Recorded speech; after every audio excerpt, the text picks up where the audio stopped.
So, good morning, and I'm very fortunate to be here with the Drayton family, the McLane family, and Rick Gornto, which I'll soon say a couple of words about that. Rick interviewed both of you at our first Houston conference, which is a full circle for me. So I'm very, very fortunate to have Drayton McLane and Denton McLane here with us this morning.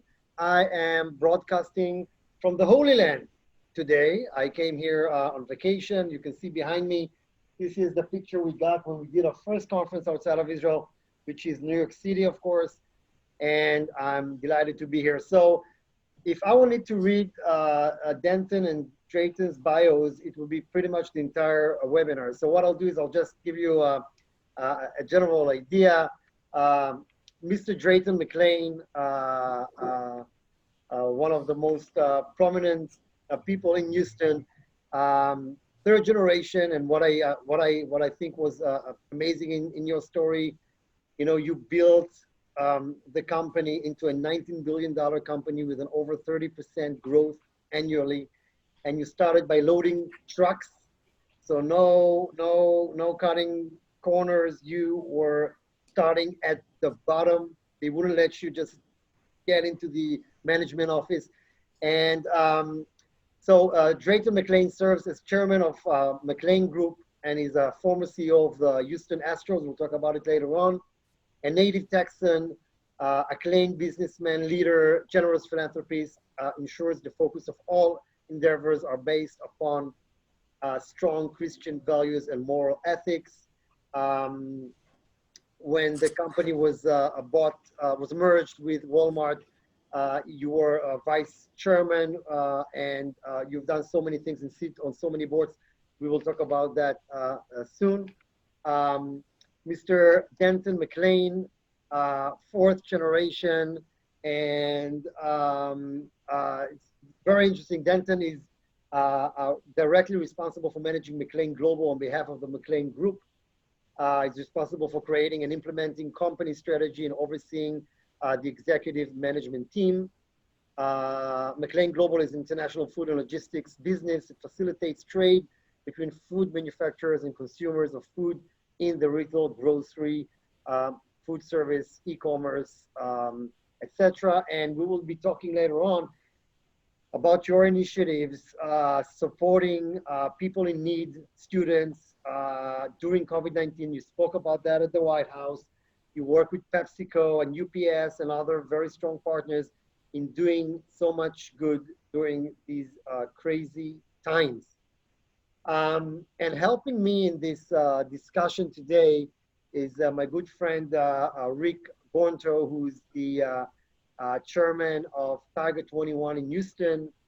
They're very good friends of ours. At every conference, we have a Tiger panel that Rick puts on. And Rick himself is an entrepreneur coming from the financial world, had a CPA that he sold at some point, still today involved in managing investments in pension funds. And he was interviewing the McLane family at our first conference at Houstonian. So it's really full circle now. So good morning, everybody, and thank you so much for joining us. Our discussion is basically open to our select families that are on this call, and I guess I'll start with good morning. How is Houston doing during these days, COVID-19 and everything? Do we have a problem, Houston? How is it going? Well, I'm in Houston, and I think Drayton, you're in Temple, and Denton, you're in Birmingham, right? Yes, sir. I'm in Birmingham. Yeah, so we're kind of all around the country. Spreading the country. Maybe a quick note on Houston. Essentially, in the hospitals that I've been involved with HCA, the trend line is going like this. It's going down, and it's somewhat significant, both in ICU beds, in green beds, which are the beds that the normal COVID person has, and also deaths. So we're seeing a turnaround here in our area, pretty much throughout the Houston area in the HCA hospital system. Thank you. I'm in Temple, Texas, and Temple's a city of about 75,000, right in the center of the state, about 60 miles south of Austin. And the Texas has been hit pretty hard, but as just said, hopefully we're on the downward trend. And but it's a good, if you can kill COVID with hot weather, we're going to get rid of it because it's going to be about 98 degrees here today. Uh-huh. And how things are your end, Denton? Birmingham is about like Houston. We had a little bit of a problem with people taking this seriously at the beginning, but I think we got folks' attention, and now that all the parents out there, we got motivated people. We want to get kids back in school, so we need to get these numbers down so we can get some sanity back into our lives. Oh boy, do we want to get the kids back to school. I got 5 of them. I have a 16 and a 12-year-old that we're in agreement. We're ready for them to go to school. So, yeah. So some of our families, as you know, we moved the meeting pretty recently from Tuesday today. The families that cannot join us, this is recorded and we will share it later on. So maybe we'll start by the family story, the business story. Drayton, maybe you can start by telling us, how it all started and you getting into the business and that history, that impressive story of yours. Well, my name is Drayton Jr., and our family business was started by my grandfather, Robert McLane. Robert McLane was born in Abbeville, South Carolina, and when he was 17 years old, he was the oldest and said his family was just barely able to have food for the entire family. So he came to Central Texas when he was 17 years old in 1887. And he worked on a farm at first, and then he had a retail grocery store. And then in 1894, he started in Cameron, a small wholesale grocery firm. My father, when he got out of college in 1921, and Denton's grandfather, he went to work for his dad in his business and helped build his business. And then in 1959, when I graduated from college, I went to work for my dad. And then we ultimately moved the business in 1966 from Cameron, Texas to Temple, Texas, because it was a bigger city on an interstate highway. And when we moved the business, we were doing about $6 million in 1966. And as you alluded a while ago, over a period of over 30 years, we grew 30% or more for 32 consecutive years. So we developed it and built other grocery distribution centers around the United States.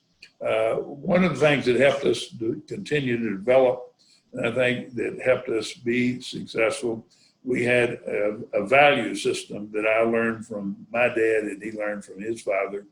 And that value system was honesty, integrity, and high Christian principles in all that we did. So we said that to ourselves and we said that to all of our employees. And when we merged with Walmart, we had over 9,000 employees, and we met with employees every 2 weeks and we talked to them about the value system of McLane Company.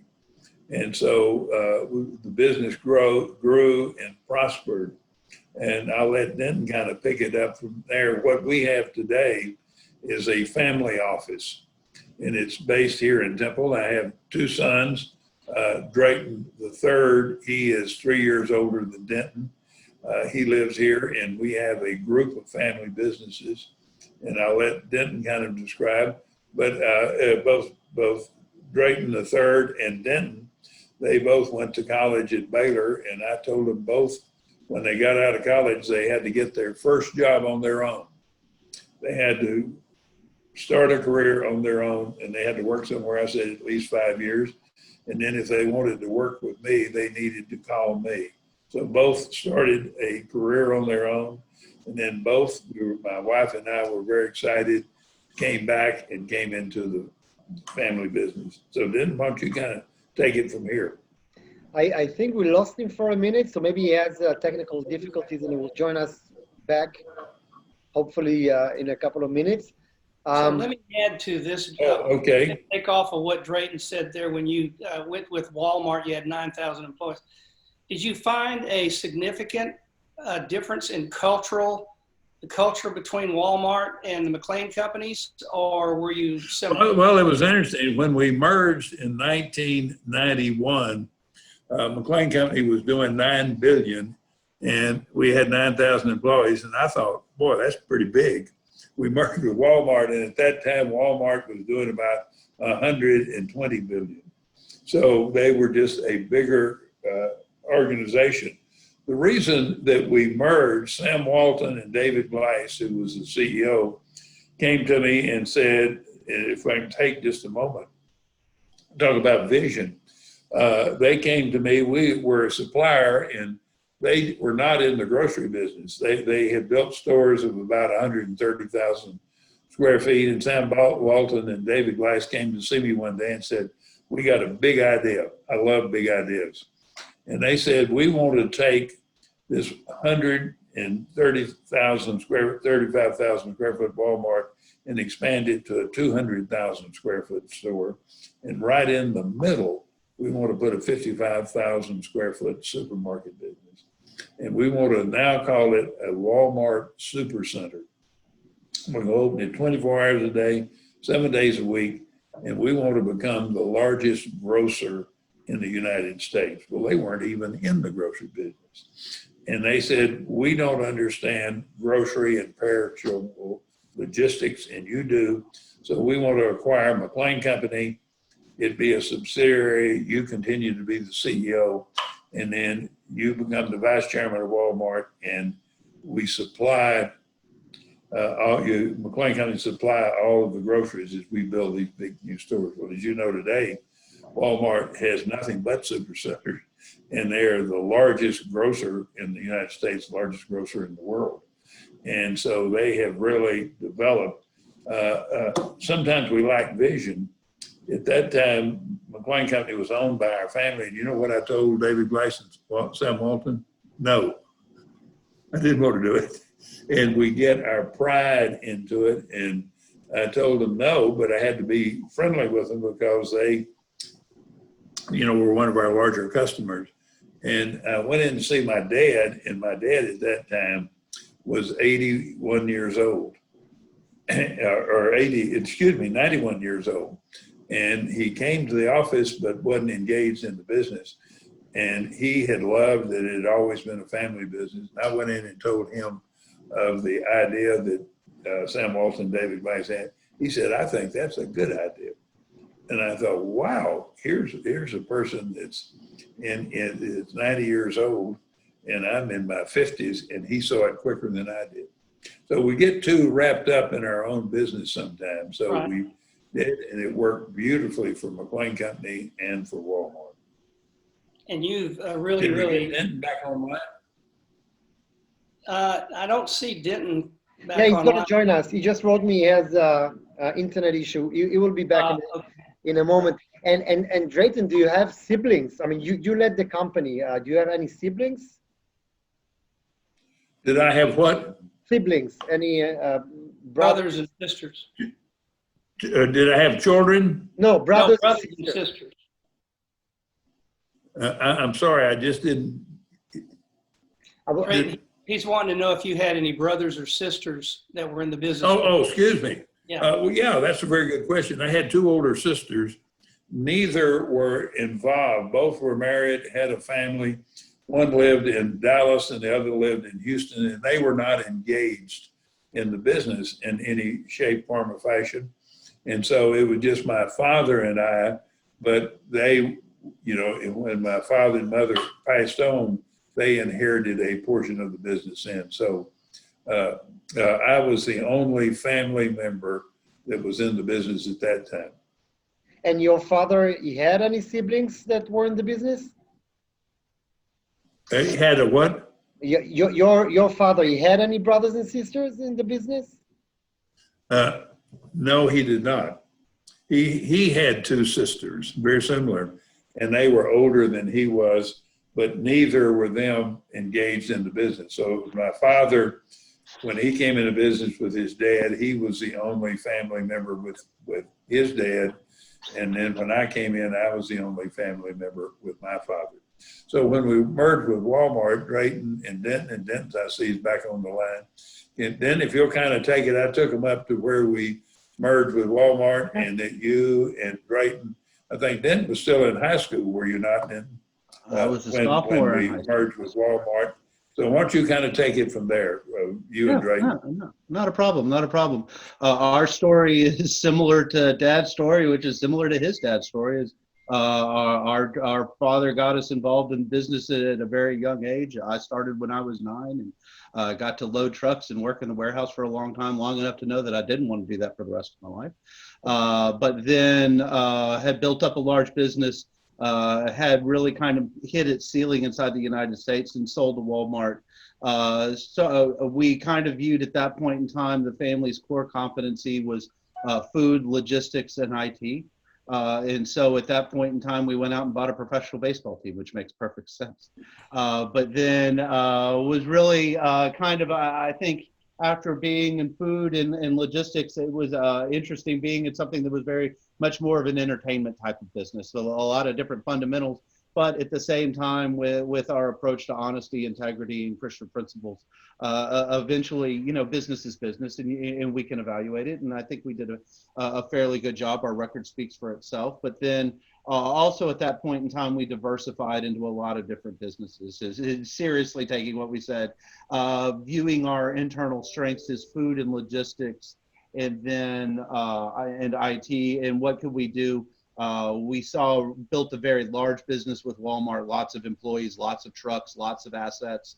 Wanted to start back small and be entrepreneurial. And so then went around and over the next several years bought up about 10 or so businesses that focused on those type of things. And that ultimately, as Dad said, I was in early high school when we exited McLane Company, and mid high school when we bought the baseball team. And then coming out of college, I'm an independent cuss and kind of went my own way a little bit. But then getting back into the family business, it was the interest in these small entrepreneurial operating businesses that we wanted to build around, and had a lot of So going from there, you kind of brought up the Astros and baseball, and so we talked about that a couple of years ago in detail. But one thing that's always interested me is that why a grocer buys a baseball team. In other words, do you remember why you bought the Houston Astros, and then do you remember why you sold them? Okay, if I can just take a minute and talk about that, and it was a little contrary.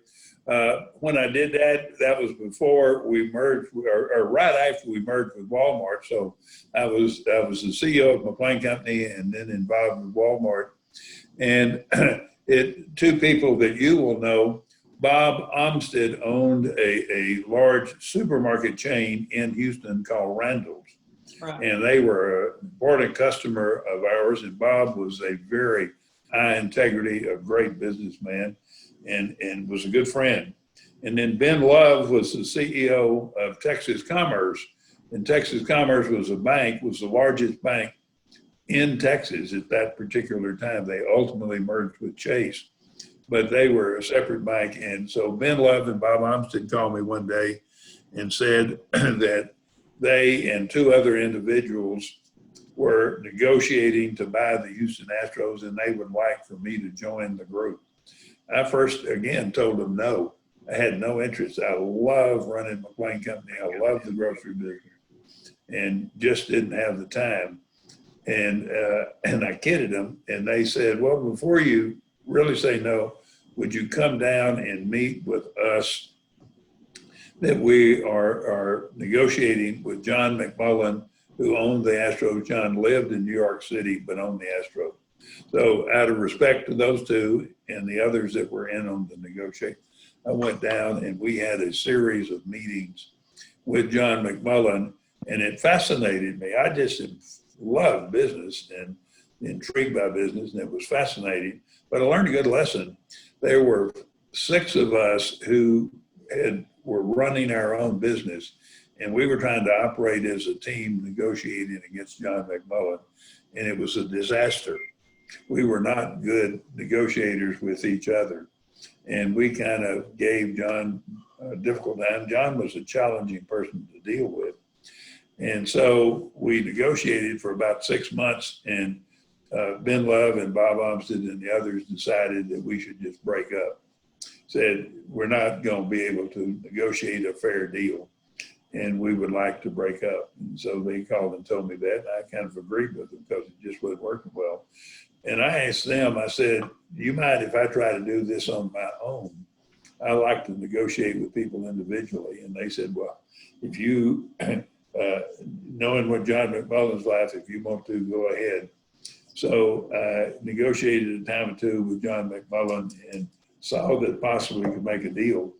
And so I saw on July the 4th, the Astros were going to play the New York Mets in New York. And Denton was my baseball guy. And Denton, you were about 16 or 17, I believe. I was at like that 13. 13. So Denton was my baseball guy, and Denton loved the Mets. So I called John and I said, can Denton and I come up and negotiate with you? And he said, you bet. We'll go and watch the New York Mets on July the 4th at a ball game, which was on a Saturday.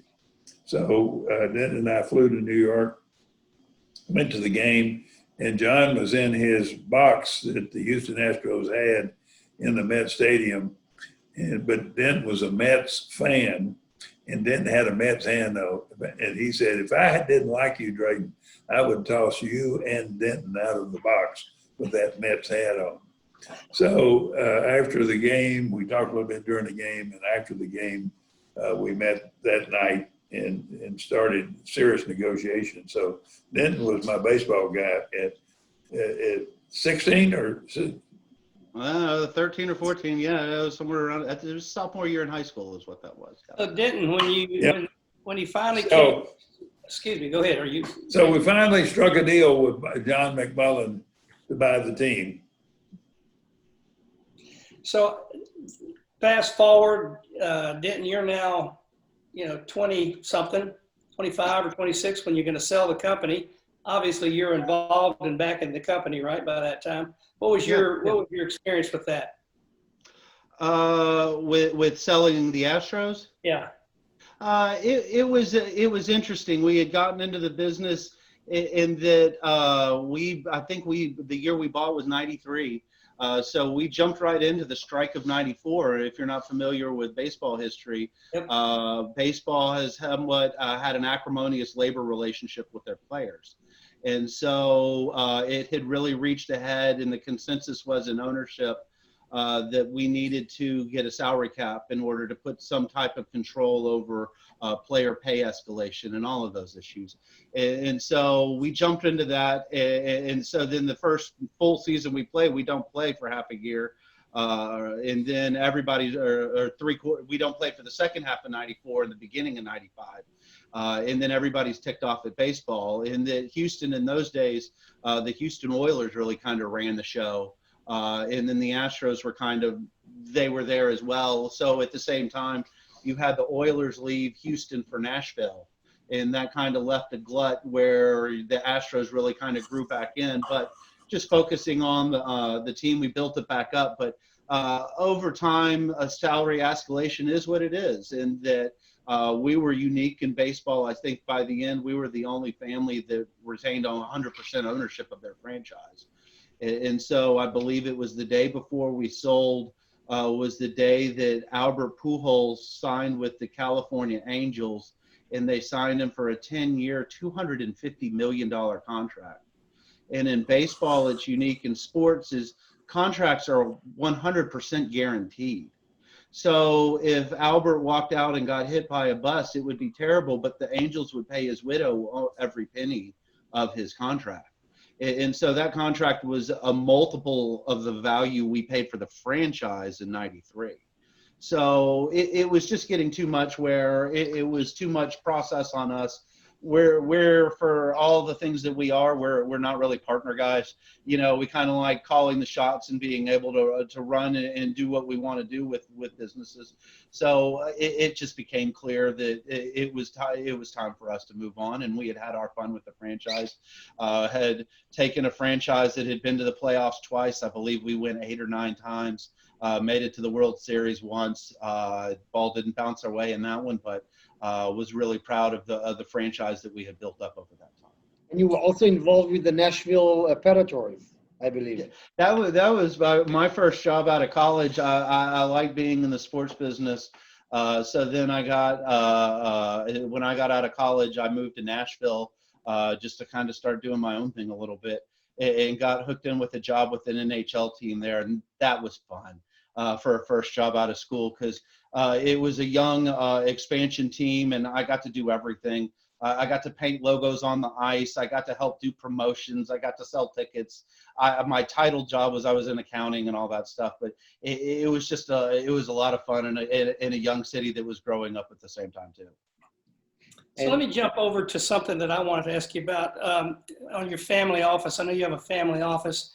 Just in general, what is your investment approach today, given, you know, our lack of, you know, view coming over the horizon? How are you guys looking at that? Well, I'll start, and then Denton can add what I don't cover. And we started our family office shortly after we merged with Walmart, and we ran it kind of part-time. And then when I left Walmart full-time in the late 1990s, that I focused more on it. And so I've always had a lot of joy and excitement of running businesses. So I decided to have about 60 or 70% of our family assets involved in running businesses. So we've had a wild combination of business. We built the largest grocery distribution business in Poland. Denton went over to Poland with me several times, and we had a great team over there. We had 3 really big distribution centers in Poland. We built a grocery distribution center in England, right outside of London. We built another one in Portugal and in Spain and in Australia. So we kind of hopped around and did that. Then we developed some businesses here. We had a business in Dallas that was in the plastic bag manufacturing business. It's called Lone Star Plastics, and we built bags that were used in companies like Walmart and other retailers of all types. So we've been in a number of different businesses. So our family philosophy, and now that both Denton and Drayton are in the business, I asked them, we can do just pure investments, or we can, going forward, because it's their turn now, to have operating business. So we have about 60% of our assets in operating companies, and Denton can describe 1 or 2 of them for you. And then we have the rest in investments. But we're both Denton and Drayton and I, we love to manage business. And when you have investments, you're letting someone else run the company. Right. And so you have little say or no say in it, because they're usually in large corporations. So we have investments there. And then we're involved. I've been involved a great deal in charitable. I heard you say that you are involved in the hospital systems there in Houston. I've been involved with a big hospital system in Central Texas called Scott and White. And I was chairman of the board of it for a number of years, and we merged it with Baylor Healthcare in Dallas. It's now Baylor Scott and White. And I was the chairman of that for 2 years after we merged it. So I've been involved in projects like that, and Denton's getting involved in civic projects. So Denton, why don't you kind of fill in the remainder of our family office? One thing we knew as we were kind of bringing the next generation on is, you know, inheritance tax is what it is in this country. And between inheritance tax and between paying management fees and 2 and 20 and all this other stuff, it's tough to really build wealth in that just as a pure investor. in that we had a nice, if you look at our track record, we're much better operating businesses guys than investors. So we kind of had the theory of operating first and then using the rest as kind of dry powder, or we've heard another family divide their investments into get rich and stay rich. So our investment in the investment level are more kind of a stay rich type of thing. And so we can be opportunistic in operating businesses. But it's at the same time, it's like asking people why they like the flavor food they like or why they like living where they do. It's a deeply personal choice in what's related to what brings fulfillment and what also brings return.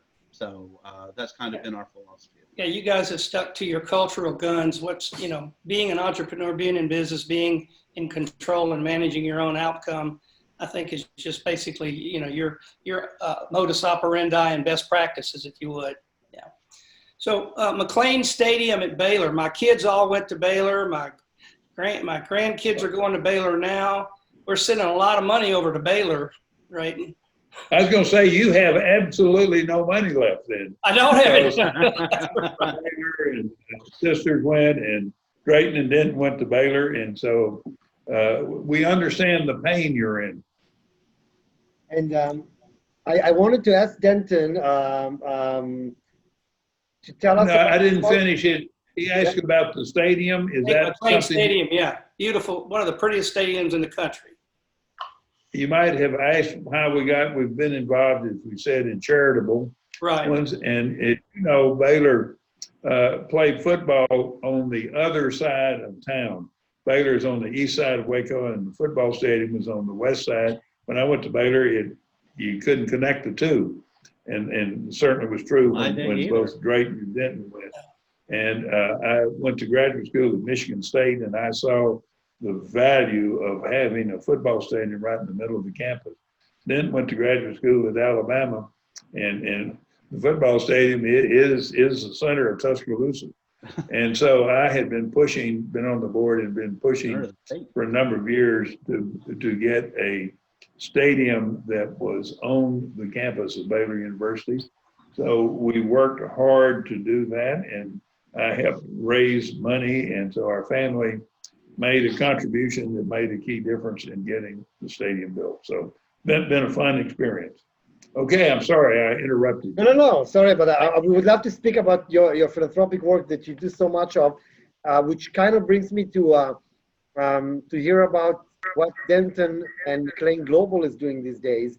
And again, when I did my research, I saw him at the White House. It was very interesting.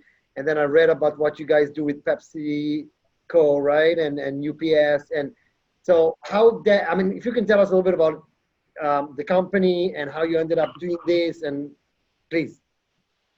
Yeah. And I set the ground and then turn it over to Denton right quick. I've always been interested in international trade, and in the early 90s, we bought a company in California that was in the global, mainly export American goods to the Pacific Islands, and then all the way into Japan and China. And we had it there. Then we saw the cost of doing business in California. So in the early 2000s, we moved the business to Houston, and it was in Houston. And so Denton took responsibility of, we changed the name. It was MC Trading Company, and we changed the name to McLane Global. So Denton, why don't you take it from there? Yeah, it's kind of, in business, you kind of have the opportunity that you seek, and then opportunity that presents itself. So the McLane Global story is a little bit of both of those. As Dad said, we started as representing American brands in the Pacific Rim and Hong Kong especially, where most companies back in that time in the 90s, they focused on the United States and North America and would use outside vendors to service the rest of the world. And so we represented a lot of these brands. And then as time went on, we realized we were in a very dangerous spot because technically in the late 90s, we introduced Hershey to mainland China. because Hershey was a North American focused business, and we built up the business, was doing really well. Then the guys in Hershey came and patted us on the back and said, y'all did a great job, made us broaden our horizons and see what the world is. So we'll take it from here. We don't really need you guys anymore. So we realized we were at a dangerous spot. If you do too good of a job, you lose the business because they can do it themselves easier. As Dad said, we moved the business to Houston and started changing the focus. Wanted it to be a long-lasting, broad-based business.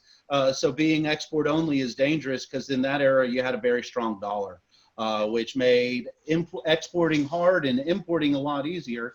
So we said, well, let's get into. We have a lot of domestic U.S. retail contacts. Let's get into the domestic importing business. Had started doing that, and we're doing so with it. And as we were doing it, our strategy was to import by the container and then sell by the truckload. So smaller retailers could take advantage of international sourcing and lower pricing. And that was a great job of selling about 85% of the container. But then because you have expiration dates on food, as the expiration dates come up, we needed to drop the price to get rid of it. So the discounts we took on the 15% were generally greater than or equal to the profits we made on the 85%. But who was buying the 15% was interesting. It started being the Houston and Austin food banks. And then, that's a whole nother long story of why they were buying for us. But what they needed to do was they were rounding out their food offerings. Government mandates where you had to have vegetables and light salt, fruit that was in juice, it couldn't even be in syrup anymore, light syrup. You had to have a carb, you had to have a protein, and half of it has to be a national brand so nobody feels bad about taking second-handed food. So regardless of how, the food banks needed to buy food to round out their offerings. McLane Company, our ancestral business, which we don't own anymore, they sell to grocery stores and convenience stores. Cisco sells to hotels and restaurants. And if they have what food banks are looking for, they'll sell it to them. Hey, that's great. But their buying staffs aren't saying, hey, what's the fourth quarter needs for the food banks? Because we need to start buying now for them. It's much more of a serendipitous type of thing. So we saw a gap in the market and said, there's no wholesaler for food banks in this country. So we did that. We started doing it.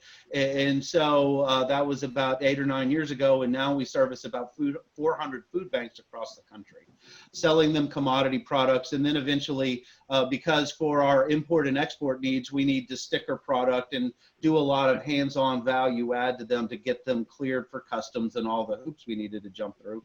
So we could start packing food boxes for food banks. And so we did this for several years and somewhat made a name in the industry for it. We view this as a social business. We make our profits in the domestic and international markets. We pretty much charge just a little bit above cost in the food bank market. And eventually we got the attention of the USDA 2 years ago. And so what they identified was the USDA has what they call the congregant meal requirement, where for the USDA to offer children a meal, they need them to congregate at a school site. They need all the children to come together. In the summers, you'll see summer feeding programs where they get kids to come to schools or different charitable places where they can feed them meals during the day. So what happened was for rural school children, where the school or congregant site will be miles away and mom and dad both work and there's only one car in the family, the children weren't going anywhere and they were getting missed. And it's what they were internally calling pioneer hunger. It's in the western and central US. They were seeing a large problem with this. So their solution was, let's start mailing boxes of food directly to the child. And it was really a proactive program within the USDA. Started with one school district in Texas last summer, had great results with it. We could really, because what we do is we take out all the middlemen in the middle. We buy directly from the manufacturer and we ship it directly to the end user. So we were taking out 2 and sometimes 3 or 4 layers of profit in really driving a value and bringing quality to children that they typically weren't seeing from the USDA. So how many meals are you doing now? Over 5 million meals? Is that what I read? Yeah, this summer we were supposed to do New Mexico and Alaska in addition to Texas, but then with COVID coming on, we were identified as a program that could get ramped up immediately. So we went nationwide. We went from one county in Texas last year to 50 states this year, and just saw a tremendous amount of need. In our program alone, signed up over 400,000 children. Where we provided over 28 million meals. In McLane Global itself, we sent out 2-week meal boxes. So each box would contain 10 meals in it, or 10 days of meals, 10 breakfasts and 10 lunches.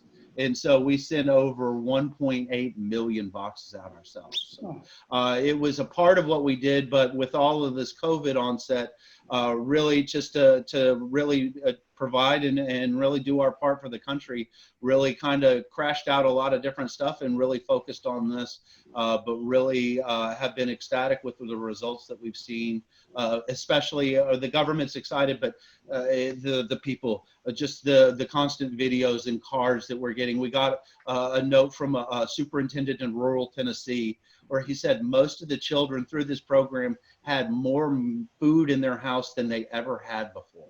Yeah. And just the lives that we were able to reach and the lives that we could hopefully change for the better in all of this. You know, there's so much unknowns in all of this. If we can take some food insecurity and mom and dad's not worrying about what they need to do to feed their kids through this, was just something that we were just ecstatic to take part in. It's incredible how unintended consequences as a result of your success can turn into great philanthropic opportunities. We're not the smart guys that can call our shots. We kind of get on the ground and see what the opportunity is. But, right. You know, the family is strong believers and really feel that the Lord had us in a good place where we could take the talents that we have and really turn it around and provide some common good. Right. Denny? Yeah, I wanted to ask about the next generation. Drayton's grandfather had 2 sisters, but they were not involved. And then his son, Drayton's, your grandpa, same thing. 2 older sisters, they never really cared about it. So everything went smoothly. I think, you know, the major problem you see with families is always when siblings and then things start to get, you know, complicated. So basically, if I'm not wrong, this is the first generation in which actually there are several siblings involved in the business. Am I correct? In your yes, in the business as well. Yeah, my grandfather started, and he had 1 son and 2 daughters. Then my father had 1 son and 2 daughters. Now we were blessed, and we had 2 sons. So we multiplied it, and we've kind of split up. That in the family office, we call it a partnership. We have a 3-way partnership, myself, Denton, and his brother Drayton. And we have 3 votes, and we said that we don't do anything that all 3 don't agree to. It's not a 2-to-1 decision. We don't get outvoted 1-to-2 anymore.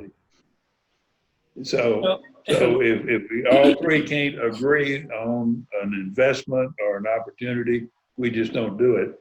And then ultimately, Denton and his brother will manage the business the way the estate's set up. And then hopefully it's set up to where we have 5 grandsons, and hopefully they can do that. We have brought in recently a person, her name is Tracy Morris, and we'll let Denton elaborate. Denton helped select her. She is in her early 50s. She's a CPA by profession. She's been involved with private equity and operating companies. So she's the person here in our office in Temple that manages the day-to-day and keeps up with all of the accounting, accountability, and all of the work. So that was a big decision for us, where Drayton and Denton and I don't have to take care of the day-to-day. Denton, will you elaborate on that? Yeah, I think Dad's been great at trying to help us both find our voice on who we are and what we can do, and that we've done a good job of finding roles for my brother and myself where we let more of our natural talents play. We both have different skill sets, and he's much more gifted in listening to people and building consensus and bringing people together. And so just what we can do, and that we have the grace that of previous generations that have reinvested in the next generation and believed in them, and said, hey, we want to turn this over. But at the same time, every generation has gotten much more advice from the previous generation than they want. And so, but it's the way it should be, in the way it is. The voice of experience is always by far the best one. And you know, traditionally, legacies beyond the third generation are very, very, they're a very small number of them. Yep. And because the number one reason for that is that the beneficiaries to the estate are not prepared to receive it. They've not been educated, trained, indoctrinated, whatever it is you want to call it, in whatever the business. You got to keep going out there and doing it. Yep. Yeah. And so it's, are your children, for example, are they old enough to be, you know, working on the trucks and that kind of stuff yet? I don't, since we don't quite have the same format here where I grow up. No, they're not working on the trucks, but no, we are talking about the business every day. They're involved in what we do. Since McLane Global, a lot more of what we're about to try to do is product innovation, new products. They sample everything. They will go through everything. At family dinners, there's no phones, there's no TVs. We're generally talking about work and what I'm doing, and then what the kids are doing at school, and all of that. And I definitely, you know, between my wife and my kids, once again, I get much more advice from them than I want. But it's also those different perspectives that help us be productive and account for more things than we can see on. So how many grandkids? You got 5 grandsons? Rick, if I could comment just on that, when I grew up in Cameron, my dad, when I was 9 years old, he gave me 1 week off when school was out in May. And then he woke me up every morning at 6:15, and we went to the office, and I did the same as Denton and his brother did. I was a janitor and did menial work. And then when I was bigger in high school, I worked really hard in the warehouse. And I was determined to never go in the grocery business. I didn't want any part of the grocery business. It was nothing but hard work. And then I saw how hard the long hours my dad worked, and I said, hey, I'm gonna get a college education. My dad had one, but I said, I'm gonna get a college education, and I'm not going in the grocery business. Well, I went to graduate school, and then I came back, and I still was determined after 6 years in college that I wasn't gonna be in the wholesale grocery business. But I came by to visit my mother and dad on the way to San Francisco. And my dad, he just said, son, do you ever plan to come into business? Never pushed me. And I said, yes, sir. I want to go out and do other things and then come back. And he said, well, the business, I really hadn't modernized it like I should have. If you're ever going to come, you ought to come now. And so I decided to do that. And boy, I got so excited. It's just like sports or something else. Business is fun, it's exciting, stimulating, and every day, I've been in it 54 years, Rick, and I get fired up. I get up at 4:30 or 5 every morning and come to the office. I can't wait. That passion keeps you young, doesn't it, Drayton? Drayton's that way. Drayton, keep you young. Yeah, no, it's the same thing. It's finding that thing. I made that same promise that you did, that I know I really screwed up in life if I'm back in a warehouse again when I'm older, and look where I'm at now. But it's the things that Dad really hit it. It's that passion and enjoyment and what gets you excited every day. And we, by the grace of God, don't have to do this strictly speaking, but we enjoy it. We have fun doing it. And as much as we end up driving each other crazy because we have different points of view and we see an opportunity in different ways, it's that enjoyment of being able to spend time together and intellectually pushing each other, which we love. Incredible. We have some questions from attendees. So one is asking, thank you for making the time. COVID aside, the sports business is a goose laying golden eggs, generating billions annually. Do you see another sports franchise in the family's future? I'll go quickly and then toss that ball to Denton. I had my run at it for 19 years in owning and running the Astros, and I enjoyed it, but you couldn't control it. You couldn't. You owned one of 30 major league teams. I enjoyed it, had fun, did a lot of great things, but I was glad to get moved back into business. I'm now tossing that to Denton because he's got to make his own choice. I would say this is that sports has given us a tremendous platform to reach out to where if we were just wholesale grocers from Temple, we probably wouldn't be on this call, you know. So there are some powerful things that sports can bring to you, but there's just so much constituency in the middle, and it really just seems that at the end of the day, the public doesn't come to watch NFL owners own or Major League Baseball owners own.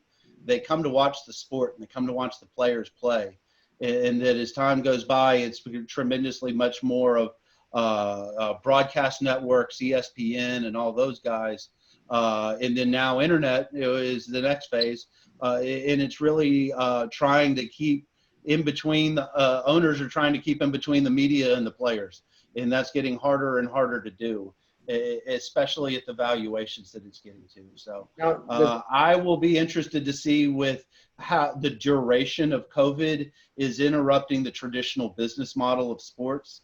And being on the other side of it, there's not a lot. There is growth in equity value, but that's hard to turn that equity growth into cash sometimes, especially in tenuous markets. So I'll be interested to see how sustainable business models will be for sports if COVID persists for more than a year. Mm-hmm. Yeah. So how do you think COVID is going to change life? Business, technology? I mean, do you think it's going to end and in 2 or 3 years it will be behind us, or do you think some things are here to stay? I'll take a shot. I think I'll comment and then can just to show that we own about 6 or 7 different businesses, and once a quarter we bring the CEOs and the top people in each one of the businesses together and would meet in one point and spend a day reviewing each company and see what we could learn. Well, because of COVID, we hadn't been able to do it. So we had our quarterly management meeting yesterday, and we had people here in Temple. Denton was in Houston with a group. We had a group in Dallas. We had a group in, where else, Denton? We had a group in Colorado, Colorado and Texas, yep. So we had a virtual meeting. And I hate to admit this, but it worked pretty darn good. And it's not as good. It's just really exciting what technology is going to do for leadership in the future. Denton, what was your comment? I think it's going to be a little bit like 9/11, or it's definitely a black swan in my mind, but I don't think it's going to be like this apocalyptic, this is the end of civilization by any stretch of the imagination. But is life changed? Was the flying changed after 9/11? Security changed? Insurance world changed? And I think you're seeing that same type of change where we can't take for granted getting in groups more than about 25 like we used to. And it will be interesting to see how long this lasts. But I think in some ways, I remember I went to China for the first time in 2005. And when the first time you were over there 15 years ago, you were seeing people in masks, in surgical masks walking around. It was about, 1 in 10, 1 in 20, but it existed. And then you never saw that in the US. And I think going forward, masks are going to be a part of what we're doing, people's insecurities and pushing a little bit on, leaning more on technology and less on office space. You're seeing companies realize, hey, we can save some money and not bring everybody together in the office by going distributed and still get the work done. We certainly created a generation of germaphobes now that may last for a while. It's going to be interesting to see. In my mind, you're seeing 2 things. You have the disease, and then you have the reaction to the disease. And they're 2 separate economic events in my mind. And then you have the And press. so, yeah. And you have the press that tells you how you're supposed to be afraid of everything. You know, I mean, and then the numbers. If you read yesterday, the state of Texas corrected themselves on the way that they count cases, and they had a big increase in the number of cases like over a day or two here a few days ago. That was because of the way they were counting, and they changed the counting system. I mean, I was an econ student. We play so much games with our unemployment numbers. That's good government at work right there, in my opinion. Right, exactly. I have here a question for Denton. How did you end up in Birmingham? Oh, life comes at you really fast. But long story short, I was when I was an undergrad student, I was fortunate enough to meet the love of my life, and she was from Birmingham. And so then, as I said, I was Rebel McLane. And after graduating undergrad, Amy and I got married, and then we said, well, let's move to Nashville because why not? And so we moved there, and then ultimately, as we said, Dad's a busy guy, traveling all the time. We got married, and we decided we were going to be young children. We were in our mid-20s when we had our first son. And so we needed obligated babysitters because I'm not a good parent. And so my parents are traveling all the time, and I traveled a good bit for work. And so then we made the best decision for us was to be based in Birmingham, where my wife could lean on her family in helping raise her kids and all of that type of stuff and all of the crazy. We have loads of questions from people. I don't think we'll have time for everything, but I'll try to pick some. Do you think there's going to be some major innovation or progress in the way logistics operate in the coming years? And do you have R&D departments? Denton, why don't you comment on that? I would say robotics seem to be coming on with the storm. We have a pallet wrapping machine that's fully robotic.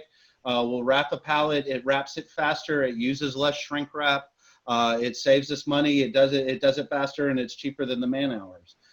You're starting to see that pay off. I went to what was it? One of the forklift manufacturers has a manufacturing facility in Houston, and they were showing us forklifts that were completely automated. You still had a human on the system, but in terms of moving the forks and going up and down was completely automated. The human was just there for verification.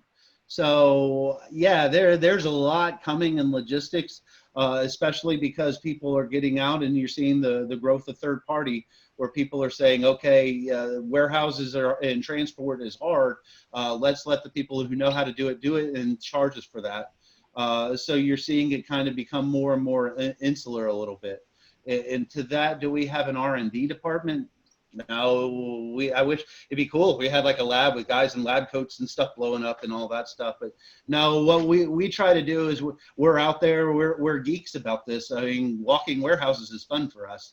So getting out there, seeing what the latest people are doing, hearing about the crazy stuff Amazon's trying to do and all of this type of stuff.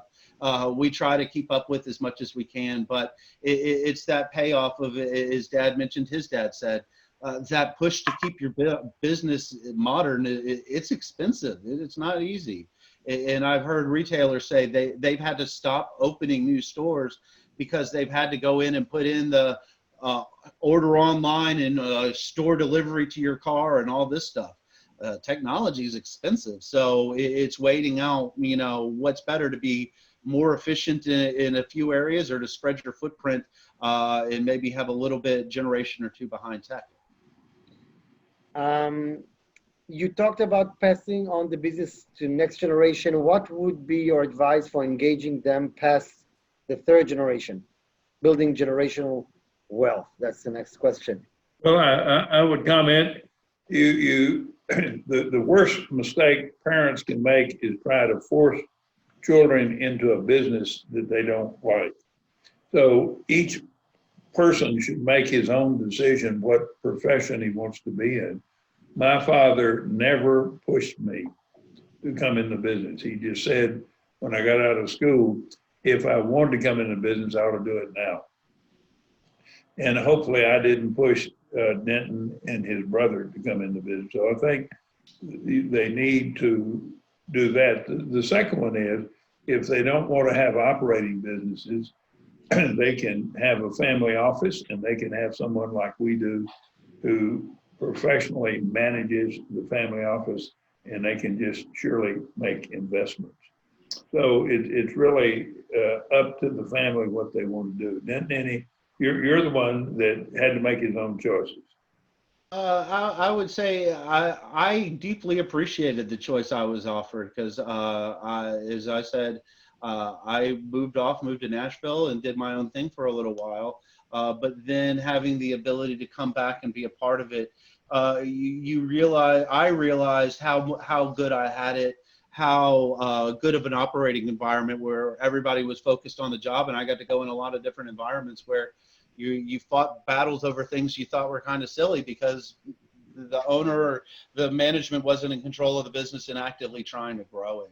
So, but I would say family business is hard. And business is always business, so that's that part of it. But the family side of it, it's generally fathers to children or parents to children or uncles, and it's a family deal. And you got to be honest. You got to sit there and, on the one hand, inspire and lead, but at the same time, sit there and my dad knows my brother and I better than we know ourselves to a certain extent. Like I know my children, and you know what they're capable of doing and capable of not doing. And there are some of the stupid ideas that I've had along the way, where my dad said, "Son, I don't think that you'll find much success with that, just for these very practical reasons." But it's having that conversation and having the heart to say, to cheer them on, but at the same time to be practical and say, "Hey, this isn't a good idea." So it's a difficult step for everybody, but it's finding fulfillment at the end of the day. What makes everybody happy and brings joy to everybody. That brings up an interesting question for both of you, Drayton and Denton both. When did your fathers finally trust you? When did you know that your dad finally trusted you in your business? Well, I came into the business when I was out of graduate school, and I was 22, and so my dad said he didn't try to push me in the business. I told him I wanted to, and I thought I was going to be. There were 67 employees in the company at that time, and I thought I would be the executive vice president. And I said, "Dad, what's my first job?" And he said, "It's going to be on the third shift at night loading trucks." And boy, I was devastated. I said, "I've been to school for 6 years, Dad." And he said, "That doesn't qualify you for anything we do here." So I had to work for 18 months on the third shift. But that was the best thing that he could have done for me after I got out of school. And it taught me the business from the ground up. And later, as I was managing the business, somebody would tell me about a problem, and before they finished telling me what the problem was, I'd already figured out how to fix it. And so I'm sure, Rick, that'd been your experience in the early part of your career. You started from the ground up. And so that was where he started me. And then when he and his brother came into our family, Drayton, the oldest boy, we had a plastics manufacturing plant in Dallas, Lone Star Plastic. He started on the production floor working there. I stole it from my dad. He started on the second shift. And Denton started pretty much on the same from the ground up. Denton, was that helpful to you? It was. I had responsibilities for customers in Tonga, Saipan, and Guam. So really interesting start. Maybe I'll pick up just one more question. We have a lot of questions, but we cannot do all. So why did you start operating in Poland? That was interesting. A friend of mine that was with a large international food manufacturing firm came to me and said, "Drayton, you like big ideas." And he said, "We're sending manufactured food products into Poland, and distribution is 50 years behind." And he said, "Why don't you go to Poland and we'll help you get introduced over there and develop a distribution center." And that was shortly after Poland became an independent country, and that was in the early 90s, it became an independent country from Russia. And they didn't really understand, they didn't understand free enterprise. I remember I was in a management meeting one time over there after we'd gotten our business going, and I looked in the management, and there wasn't anybody over 35 years old in our management group. And I stopped the meeting and I said, where are people my age? And they said, they're all communists. They don't understand what you're trying to do. And said, they don't understand productivity and being held responsible and making a profit. And so that was just a really wonderful opportunity as they were coming into capitalism. And we were able to really expand a business and we built 2 really modern distribution centers in Poland. Thank you. Wonderful country. Yeah, wonderful Yeah. country.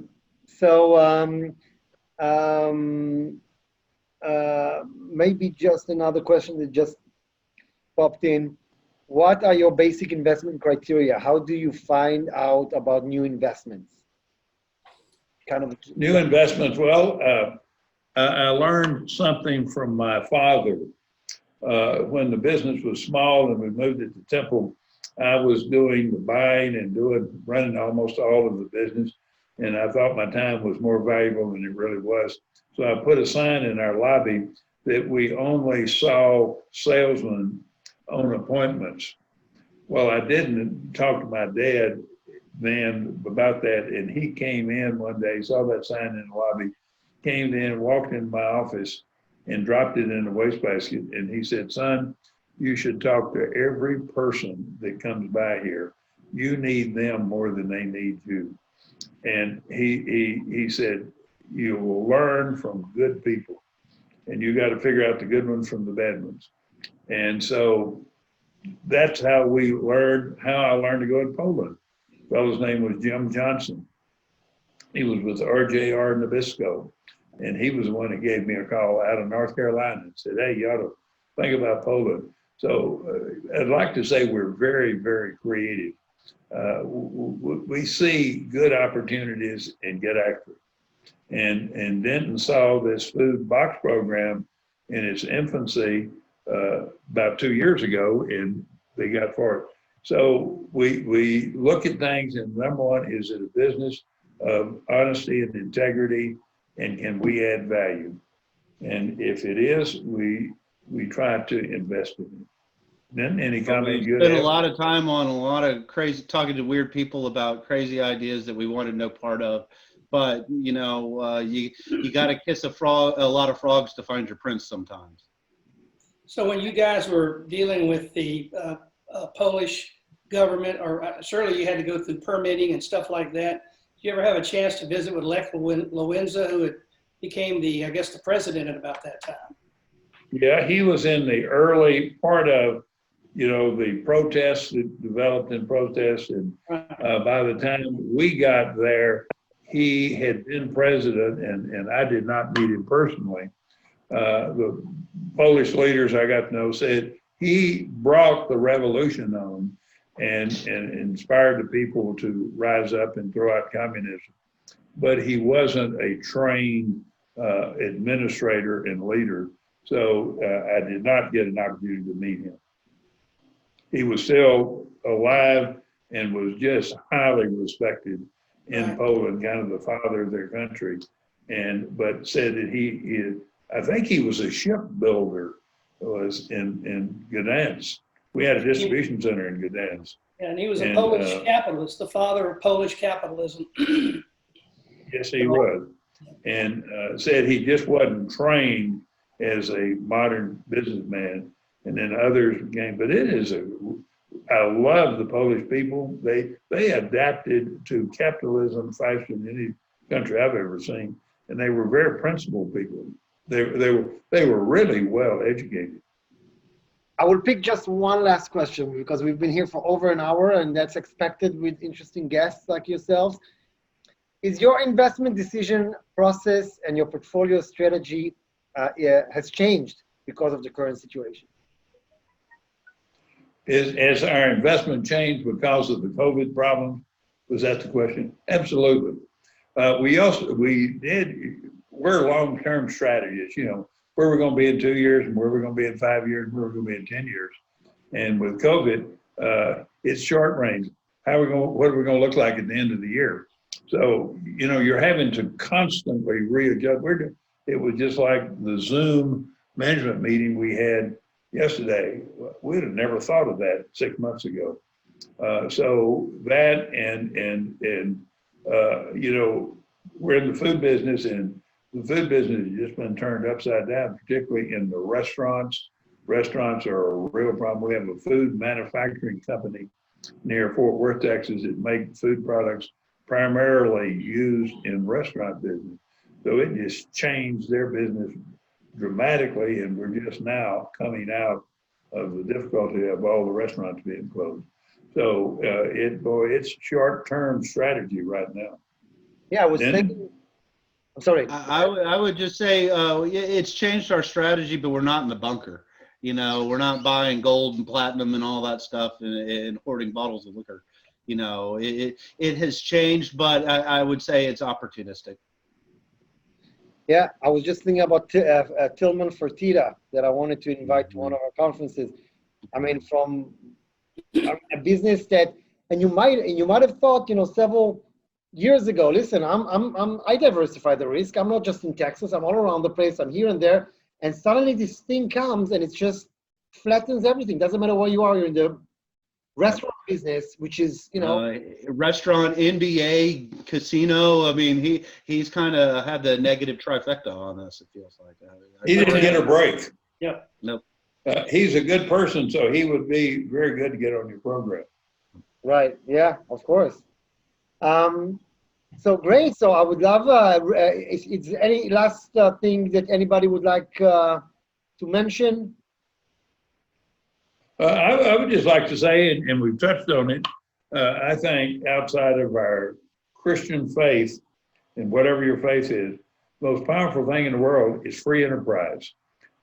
New ideas come from free enterprise. You just look at all the companies that are soaring. They've kind of emerged just in the last few years. So free enterprise is powerful. We need to preserve it. Absolutely. Denton, anything you'd like to add? No, just thank you for the time and I appreciate it, and just humbled that we could be a part of it. Thank you so much. Thank you so much for being at our first Houston conference. I hope to see you again at our next Houston conference and get you guys to Israel. Well, our largest family office conference is in Israel. I know, Drayton, you've been twice to Israel already, and Rick, I think you also. You're absolutely right. And I went with our pastor, and he there, but he hired a guide in Israel, in Tel Aviv, and I can't think of his name. We used him both times, and he was the key to success. He could describe everything. We have a warehouse for global in Dubai, and I haven't made it to the Holy Land, but I'm in the region often, so would love to do that. Let me just say this, that you guys are really a delight to come to be with today. I love your you know, basic values that you have and your beliefs that you have, and that you abide by those, and the fact that you're continuing those throughout one generation and the next generation, and that's you know, having a family office and family businesses that can do that are extremely difficult, and you guys have done a great job of doing that. Keep those kids working in the, you know, third shift or whatever. The best thing I told my son is he wanted to know if he could work on an asphalt paving crew one summer before he went to Baylor. After 3 months of that, he said, "I have no problem going to college." It motivates. We all experience that. Right, exactly. So anyways, it's been a delight being with y'all today, and I look forward to seeing you guys again. Y'all are great folks. Yep. Give us another opportunity. Okay, good deal. Have a good day. Bye-bye. Thank you very much for your time, and we'll see you soon. Stay safe, everybody. Bye-bye. Bye-bye.